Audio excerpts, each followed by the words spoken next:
ও দিদি, তোমার স্বামী কোথায় গো? কেন, আমার স্বামী তোর কি করবে? ওকে বলে দিও তো আমি প্রেগনেন্ট। মানে আমার স্বামীকে তোকে প্রেগনেন্ট করেছে?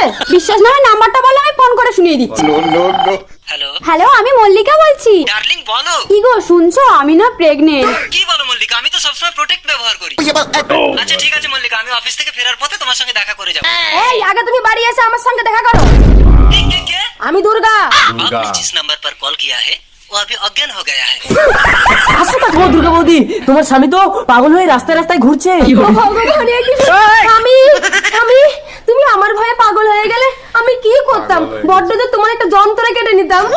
আরে স্বামী, আর যে পাগল হয়ে গেছে তার কথা ছাড়ো, তুমি ঘরে চলো, আমি তো আছি। মল্লিকা, মল্লিকা, তাড়াতাড়ি জামা প্যান্টটাও। পাগলের বাহানা করে চিরকালের জন্য বউয়ের কাছ দিয়ে বিদায় নিয়ে চলে এসেছি। এবার থেকে অল টাইম শুধু তোমার কাছেই থাকবো। আরে সব ছাড়ো, তুমি চলো।